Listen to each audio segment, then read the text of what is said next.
Hey guys, obviously extremely disappointed with that result. Hey guys, obviously pretty shattered to get fined again over the weekend. Pretty shattering to be honest, but I just wanted to jump on here and give a heartfelt thank you.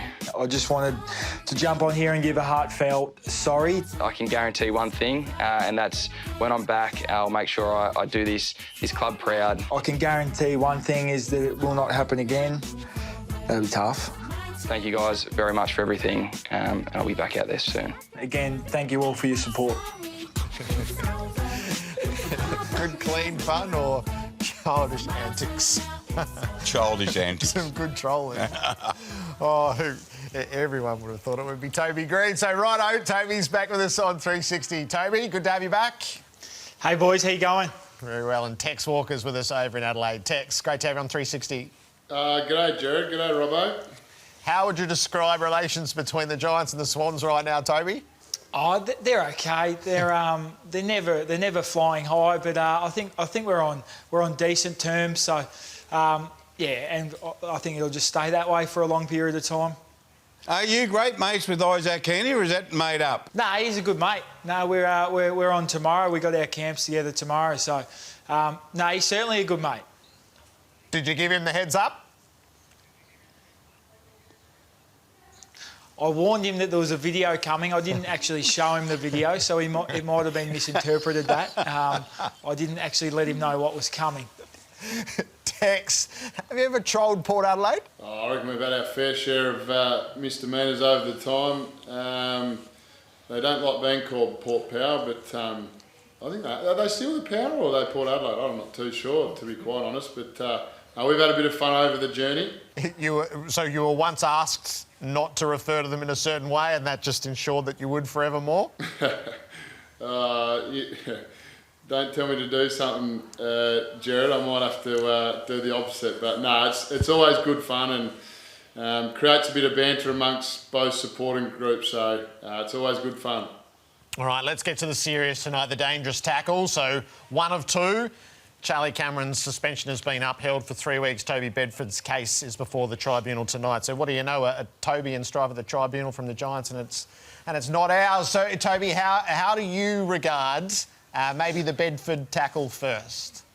Yeah, it was. When I first saw it on the day, I remember I was standing next to Nathan Broad and having a discussion about it. We saw the replay and thought, oh, well, if Tim's concussed, then they might give it a week and then you probably challenge it. And Broady was sort of accepting of that and said that it probably, he goes, I think he'll be all right for that one. So that was what we thought initially on the day. And then once he got 3 weeks, it just doesn't seem right. Doesn't seem right to me. He's just making a legitimate play on the attack on Tim, who has the ball. I just don't think he has any other option. Like, I'm not sure what else he can do in that situation at speed, how he could protect him in any other way. So I certainly didn't agree with the 3-week suspension, and you know they're going through that now. So hopefully it goes our way. But yeah, I'm just really not too sure how it's going to go. So Tex, from what we learnt last year, this was the serious crackdown last year. Does that tackle have the markers of what you're not supposed to do, or is that inevitable that the players are going to land on the ground together? No, I'm with Toby. It's frustrating as a player. You've just got to listen to all the fans and supporters at the game at the moment that are getting super frustrated with obviously free kicks given on the day and then the results that come post that. Yeah, it's obviously very frustrating, and I did actually see the Bedford one, and I was like, I just don't see anything wrong with it. And hopefully for Toby and GWS, he can get off. And unfortunate for Charlie that he was unable to. But yeah, it is pretty frustrating as a player. I'm not a massive tackler, Jared, to be honest, but you certainly start to change a little bit what you do during the week. And when you're in that situation, I think you as a player, you think a lot more, about I just can't swing them, that motion. But the one Toby had, I thought he was pretty stiff.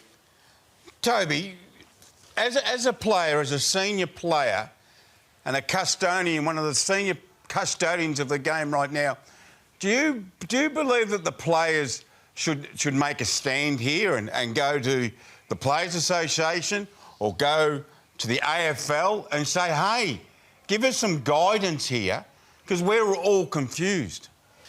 Yeah, well, it'll be interesting. I'm actually really interested to see what they say in the tribunal, because I know I've been in it a few times and they say that there's reasonable circumstances that you could have done another action. I just don't see what the one that they could argue here is. Like, he couldn't use one hand, he couldn't let one arm free, there was no time. He couldn't have really got him to the ground in any other way. Tim's momentum's going forward. So I'm just really interested to see what their argument is and how they can say that there was another viable option besides just letting him get the ball. And I sort of saw what you mentioned before about Jonathan Brown, and it's sort of been a crossroad. Well, this one sort of seems like it will be a little bit. I'm not sure what... And as Tex said, you know, I'm not in the midfield a lot. I'm not around... I'm not tackling a whole heap compared to those guys. So I feel like they'll be really affected by that, and they'll be sort of second-guessing how they're supposed to go about their job. So if he does get 3 weeks, do you guys, players, both of you, I'll ask you first, Toby, do you just move on and say, oh, well, he got 3 weeks? Do you go out in the weekend and just do exactly the same of what you've been doing? Or do you actually sit down as a cohort and say, hang on, this is a major moment for us players? I don't think that anything like that'll happen. You know, we got a big job to do. We got 6 games to go, and hopefully Toby's playing in all of them. But you know, we got to win a lot of those games, and I think that's what's first and foremost. But there might be a discussion about that at the end of the year with perhaps captains, or at the captain's day, whatever it is next year. But at the moment, I don't think it will get brought up. Besides us being a bit frustrated, and we'll touch on it tomorrow or Thursday and whatever the result is. But aside from that, there won't be anything done, I wouldn't have thought, right now. Toby, Jared here sucked up to our bosses here at Fox Footy and said, can you go and cover the Olympics? And they said yes. And I read that Jack Buckley wants to go over and watch his partner run. Do you think the club will allow him? Oh, well, I think he's a bit scared to ask. Sam Taylor's out at the moment, and he's one of the best key backs in the comp, so I think he knows his importance. But he's too scared of Kingers to ask, and I think he'll get a no when he does, but we'll find out in a couple of weeks. If it was up to you, what would you say? Oh, if we win the next few, I'd probably let him go. Very good. Hey, we just wanted to ask you about one. You both have your hot-headed moments. Jason Horne-Francis has been in the discussion this week. Just when it tips over to affect the team or the team's fortunes, giving away free kicks, 50-metre penalties. Tex, over time, how do you learn to rein that in yourself, or have it guided to you to not do that and to jeopardise the team's performances for your own temperament?